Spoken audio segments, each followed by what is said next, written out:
breakthrough on this potentially fatal mystery illness. And I'm also going to share the 6 things I'm doing to keep my pets safe based on consulting a dozen veterinarians. Out of the University of Hampshire, they have found the potential bacteria located in dog gut microbiome that could be the cause of this disease. It makes it so much easier for scientists to find the right treatment. But what I've learned from professionals in the field is that this can be very serious, especially for dogs that have comorbidities, meaning dogs that might have other diseases or conditions already. Again, I'm not gonna panic, but I am gonna stay careful. The first thing that I'm not gonna do in keeping my pets safe, which may be against popular opinion, is I'm not gonna have my dogs live in a bubble. I'm gonna continue walking them and I'm gonna continue allowing them to sniff. That said, I have adjusted how I walk my dogs. So of course, I'm staying away from overpopulated dog places like dog parks, and my walks used to be 60 to 80% sniffing and allowing my dogs to explore and the rest of it walking for cardiovascular support. I've swapped that a bit. So our walks are a little bit more focused on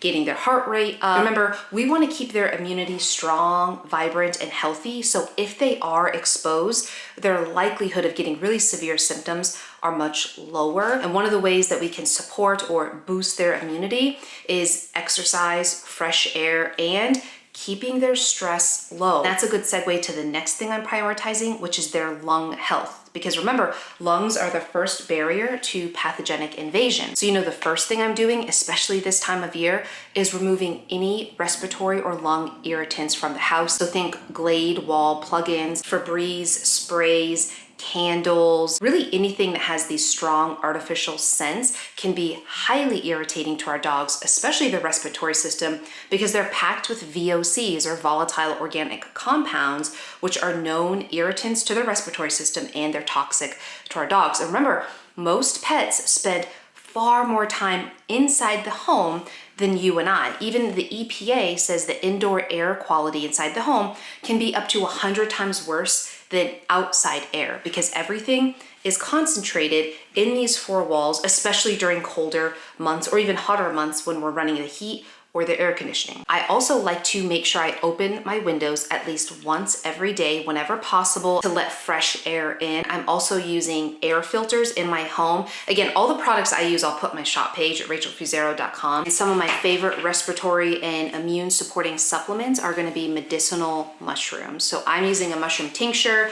Right now I'm using the Breathe, which is by CBD Dog Health. And the reason is it's packed with mushrooms that specifically target lung, cardiovascular, and respiratory support. And this is something I easily just put over their food. And I think you're catching on to the theme here. I'm doing whatever I can to support their immune system.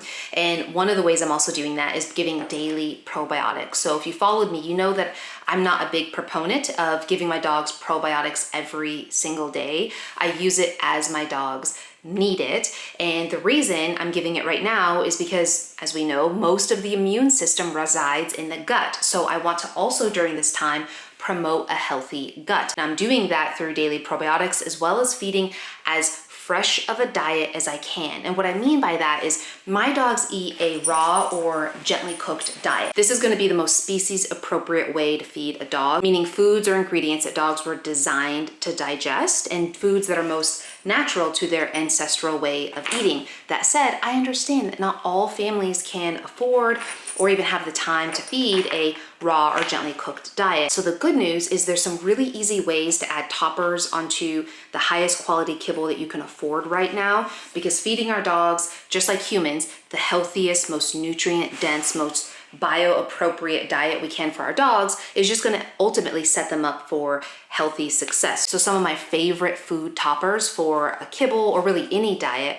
that's going to be packed with immune supporting nutrients, antioxidants, flavonoids are going to be, of course, blueberries, wild blueberries if you can, dark leafy greens like a spinach or a kale and lightly steamed down so the dogs can digest them better. And one of the most nutrient dense vegetables for both humans and dogs is going to be broccoli. They're packed with sulforaphane, which is important for overall immune health. But what's even better is if you can find broccoli sprouts, which you can grow at home on your own to make it affordable and easy.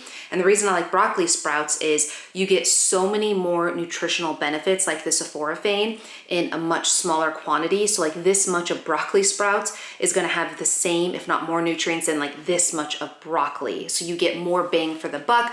And if you have a picky dog, it's easier to mix in. Now, if you're feeling extra worried about walking your dog, maybe you live in an apartment complex or a place where there's a lot of dogs at all times, and you really do want to limit their exposure, I totally get that. So one thing I would do in that situation is work on a lot of enrichment and in mental stimulation indoors. I would still take my dogs for walks if I could, maybe drive them somewhere. So a couple easy indoor enrichment ideas are busy boxes. You can do this with whatever you have at home.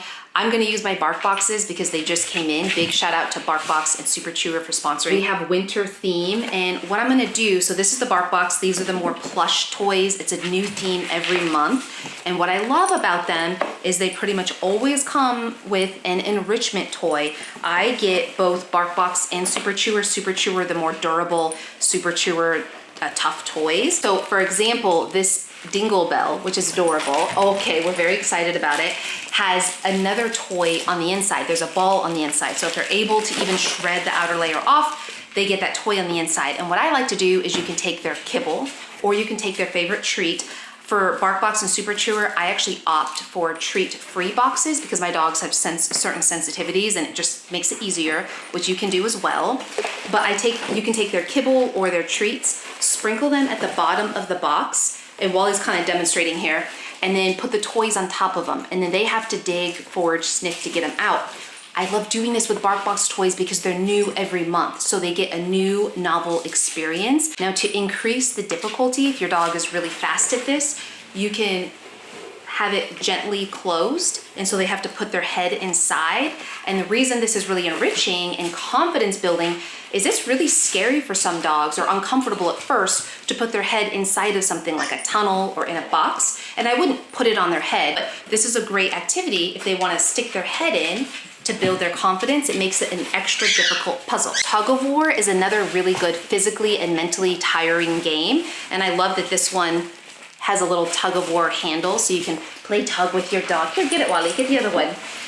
This is really good to tire our dogs out. Now look at this enrichment toy. So this is the Super Chewer box. It comes with this Major Noms rocket, and look, there's a hole inside so you could stick a little bit of pet safe peanut butter, or you could stick a little bit of treats in there. So this cute little elf has a fun little ball inside. So if they're even able to get this tougher fabric off, they have another toy inside. Again, I always supervise because I never want them swallowing any pieces. Always take the tags off. They barely give me the chance to do that. And look at this other tug toy. This is so cool and a lot more durable for dogs that maybe are tough tuggers. Now for the next thing I do to keep my dogs safe. Vitamin D is also linked to immune system support, but it can be relatively easy to over supplement that and hit toxic levels. So definitely work with a veterinarian if you're gonna supplement that. Or what I do personally is I feed whole food sources that are rich naturally in vitamin D. This way I'm not giving them a synthetic dose and risking giving too much.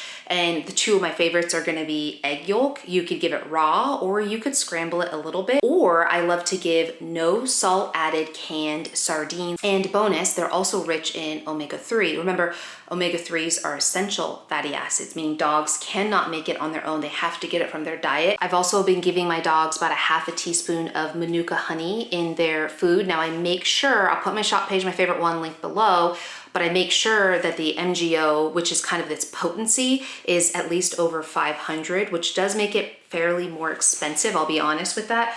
But if you're gonna buy it and you're gonna get it, in my opinion, I wanna get as potent as I can. But the reason I give this is, one, it's soothing for the throat. So if my dog was having symptoms, of course I would take them to the vet. That's priority. Again, all of my content here is not to replace a veterinarian's recommendation or to act as a veterinarian. I'm never looking to treat, prescribe, diagnose, or cure. I'm simply sharing what I'm doing so that you can explore this with your veterinarian.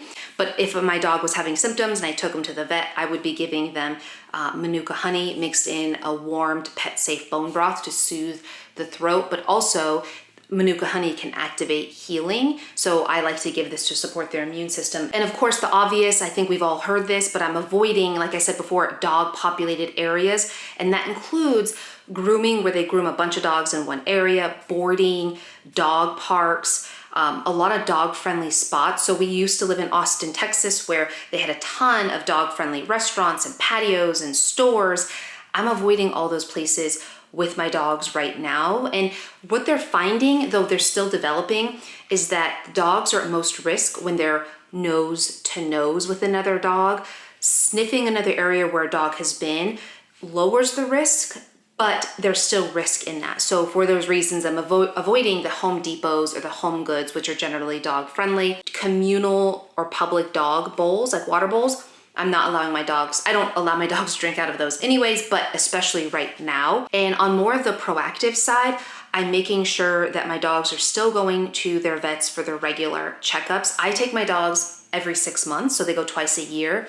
And I do this so that they can get their dental health looked at. I make sure that they get their physicals, vitals. We do blood work for my dog that's as young as a year and a half, all the way up to Bentley here, who just turned 14 years. And I do this because if we can find diseases or illnesses or conditions early, it gives us a greater prognosis if something were to come up. Also, if you don't have a relationship established with a local primary care veterinarian right now, now is the time to do that. Because if this disease or illness continues to spread and get worse and worse, which so far it has, or it appears to be, veterinarians that are already overbooked could become harder to get appointments with. You can even call your local veterinarian to find out local cases and the case count in your area, your community, or your city to kind of see what potential risk is. But just know that right now it's holiday season, about to be, a lot of traveling is happening, so you could have a lot of people coming into your area from other areas with their pets.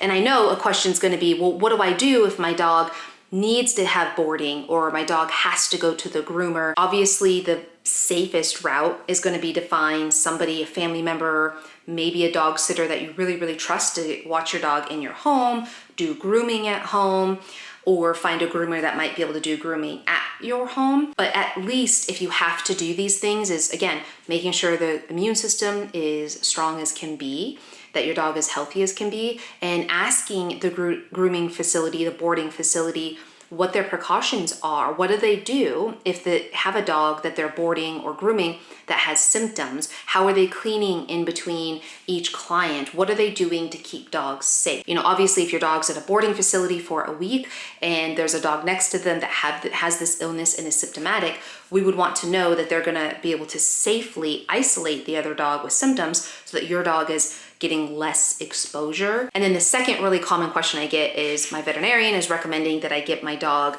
another Bordetella booster or kennel cough booster or the influenza or flu shot.